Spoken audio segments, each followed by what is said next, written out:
My stepmom mocked me on a live stream from the vacation I paid for, so I canceled everything and sent a gift bag that left the entire hotel lobby gasping. What happened after changed. My stepmom sneered on a live stream from the vacation I paid for. I canceled their perks and sent them a gift bag that made the whole lobby gasp. When they came back, they were never the same again. Can you imagine him sitting with us here? Ugh. She wrinkled her nose, like someone had just farted in the middle of a five-star dinner.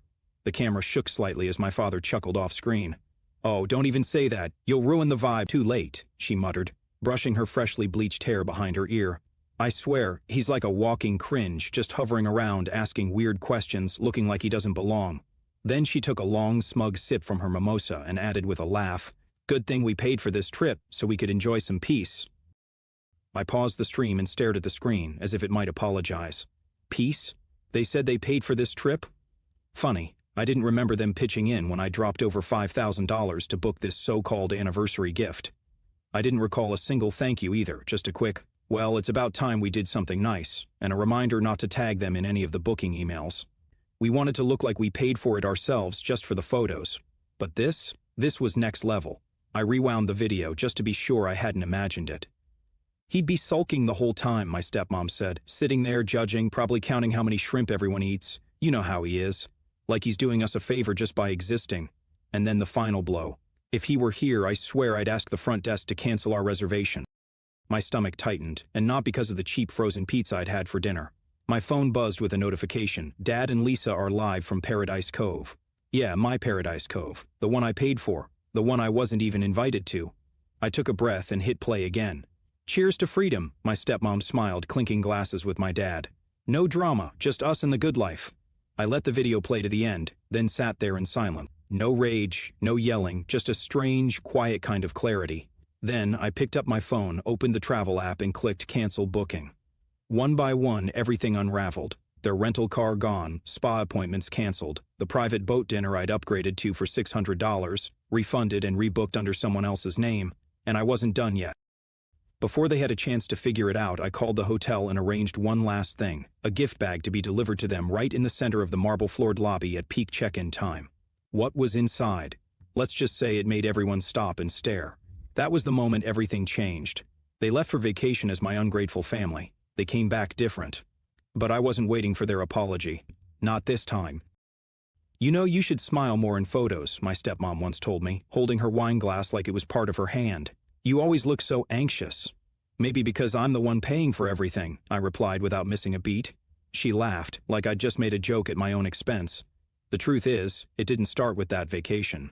That was just the cherry on top of a three-tiered cake made of guilt, manipulation, and decades of. Ever since my dad remarried, I'd been the outsider. Not openly hated, no, that would have been easier. I was tolerated like wallpaper, a placeholder, a polite nod at the family table while they passed the mashed potatoes to each other and skipped over my plate. But I tried. Oh God, I tried.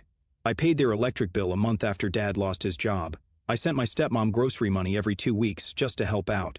I even helped refinance their mortgage when they fell behind, co-signing because their credit was too wrecked to qualify. I thought, this will finally prove I belong. Spoiler alert, it didn't. I know it's a lot to ask, she'd say in that syrupy sweet voice of hers, but we're just in such a tight spot. If you really care about us, and every time she said us, she meant her, him, and their 2 kids, my half-siblings, who barely knew me as anything but the guy who brings the good gifts. Once, I overheard her on the phone with one of her friends. Yeah, we're so lucky, she said, giggling. He's like a third parent, but better. No rules, just wiring money. Wiring money, like I was some human ATM with emotional codependency issues. Even then, I stayed silent. I paid for their beach trip 2 summers ago. I bought new uniforms for both kids last fall. I even covered the down payment on Dad's new car when his old one gave out. And I never asked for thanks. I didn't want applause. I just wanted to be treated like a person. A son, a brother. But the more I gave, the more they acted like it was owed to them. Until one day, I made the mistake of saying no. It was about a new iPad. Lisa, my stepmom, called me on a random Tuesday.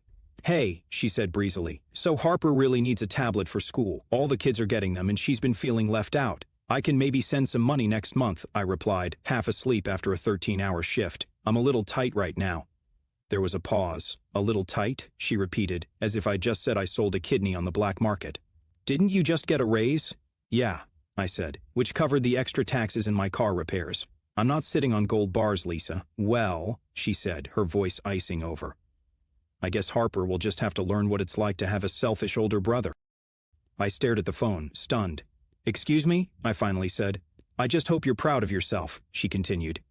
Letting your little sister fall behind in school because you wanted to upgrade your laptop?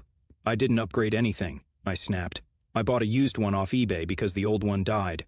Still sounds like a choice, she bit back. I hung up. That was my first no, and it felt terrifying but also strangely right. The next week, the passive aggression turned up to 11. At a family dinner, Lisa raised her glass and said, "Here's to the ones who show up even when times are tough." She didn't look at me. She didn't have to. My dad joined in with a dry, "Yep, some people just get it." I pushed my plate away. And then came the real insult. They booked the vacation I paid for, used the spa credits I added, ate the meal I had reserved under my account, and then went live just to drag me in front of the internet. No gratitude, no decency, just a smug, tipsy laugh from a woman who once cried on the phone and said, "I don't know what we'd do without you." You do now, I thought.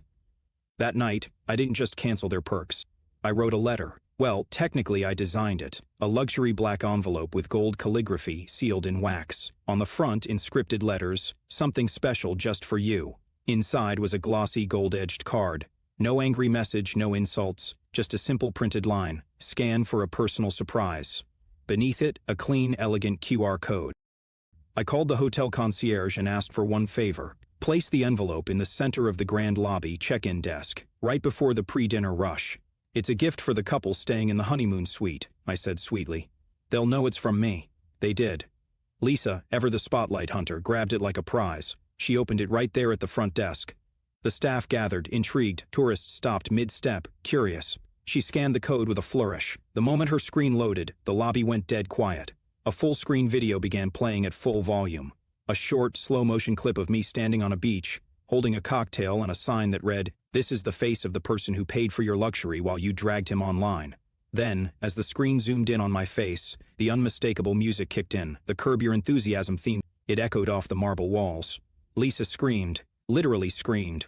My father tried to shut the phone off, fumbling like it was on fire. Someone gasped and said, "Oh my God, is that them?" A teenage boy whispered, "Yo, this is legendary." Another guest laughed and said, "Wait, is that the Curb Your Enthusiasm music? That's brutal. This is so going on TikTok." Then the hotel manager, not knowing what was going on, leaned forward and read the card aloud. "Something special just for you," he said, confused but impressed. Then he added, "Is this part of a performance?" By the time the music looped for the third time, half the lobby had pulled out their phones. Guests whispered, staff stared. One woman was laughing so hard she had to lean on a pillar. Lisa shoved the card back into the envelope and bolted.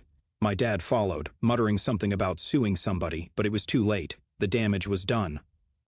That was the moment everything changed. They left for vacation as my ungrateful family. They came back different. What happened next? Well, the whole lobby gasped. And when they came back, they didn't look smug anymore. They looked ruined. They came back 2 days early. No posts, no hi, no sorry, just a command, like always.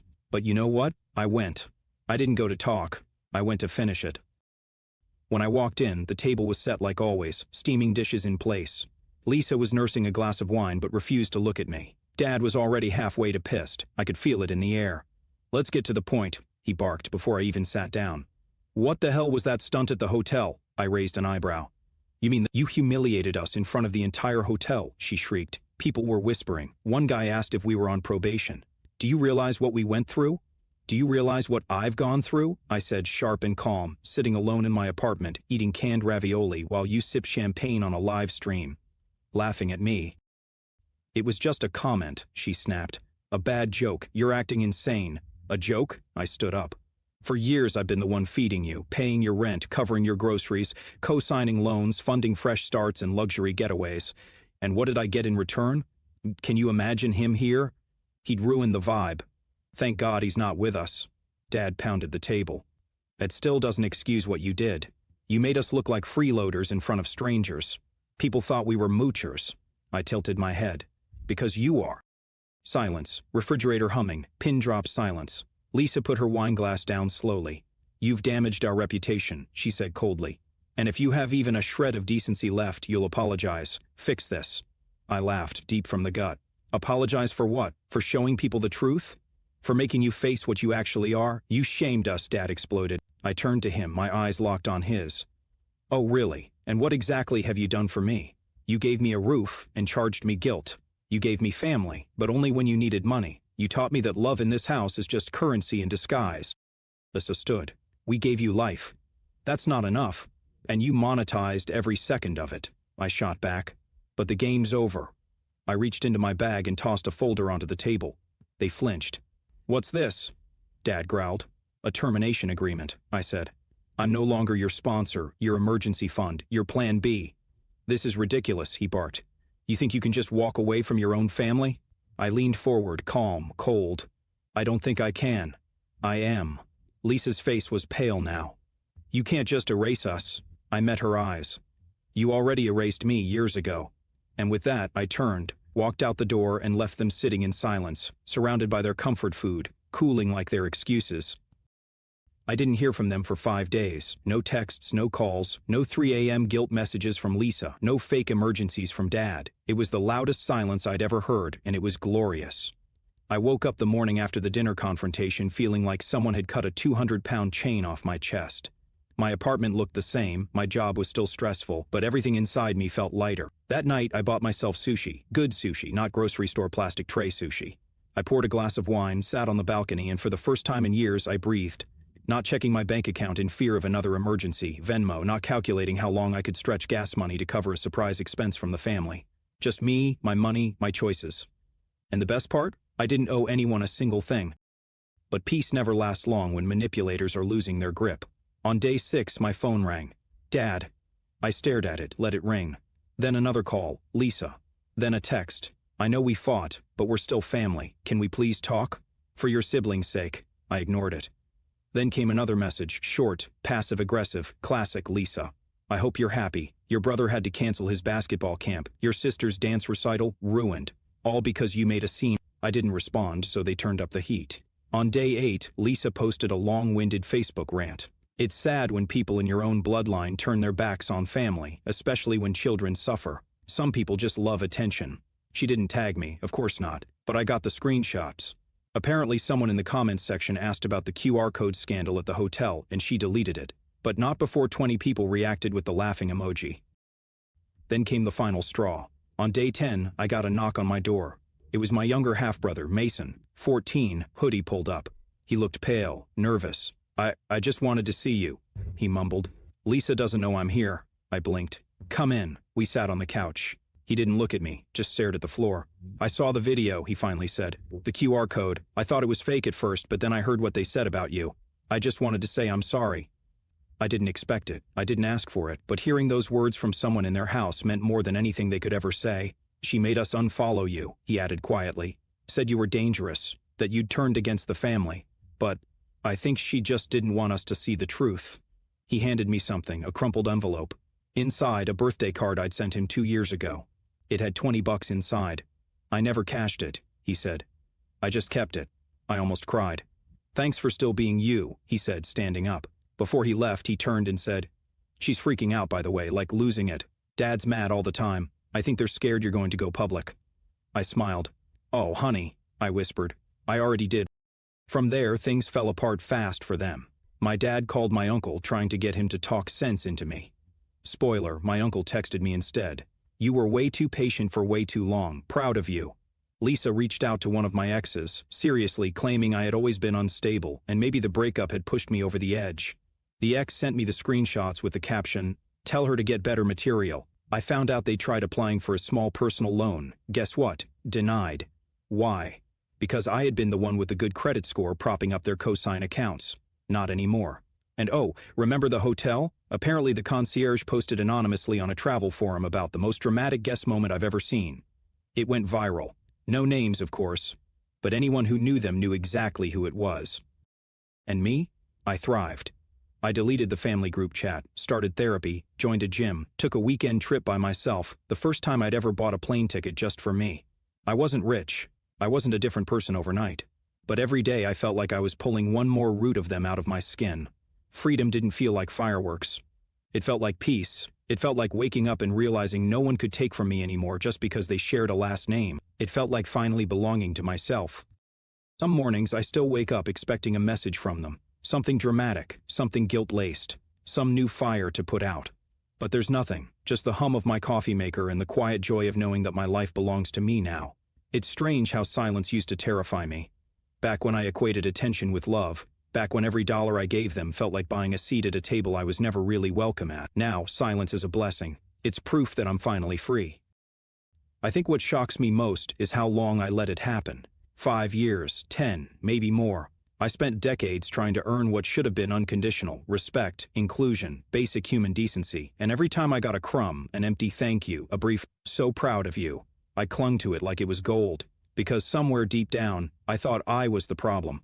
I thought if I just gave a little more, tried a little harder, they'd love me back. But that's the trick about toxic families. They don't want you healed, they want you useful. They want you quiet, exhausted, and guilty. Because those are the easiest kinds of people to control. The moment I stopped apologizing for their behavior and started questioning it, everything changed. A few weeks ago, I ran into someone at the grocery store, a woman I vaguely recognized from my parents' neighborhood. She looked at me, did a double take, and said, "You're Lisa's stepson, right?" I froze for a moment, then nodded. She lowered her voice, leaned in a little, and whispered, "We all saw the hotel video." I braced myself, but then she smiled. "It was brilliant, took guts. They've always acted like they're royalty around here. I think you woke a few people up." I thanked her and walked away with my head high. Sometimes I wonder if they still sit around their table, spinning new stories about why I changed. I bet Lisa tells people I had a breakdown, that I was always sensitive, that I misunderstood. Maybe Dad says I'll come crawling back once I get it out of my system. But here's what they don't know. I'm not angry anymore. Anger was the fuel that helped me leave, but peace is what's helping me stay gone. I don't need revenge. I don't need validation. I don't need them to say you were right, because I know I was. I have the receipts, the scars, the silence. And now, I have something else too. Boundaries. The other day, I got a letter, handwritten, no return address. Inside was a simple note. I saw what happened. I just wanted to say thank you for showing that sometimes cutting ties is exactly what saves a person. You helped me leave too. It wasn't signed, but it didn't need to be. Someone out there, someone like me, finally saw they weren't alone. And maybe that's enough. So here's what I know now. I'm not a villain for choosing myself.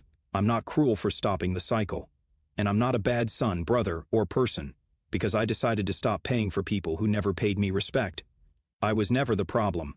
They just hated that I finally realized it. And now, I don't carry guilt. I don't carry fear. I carry one thing only: freedom.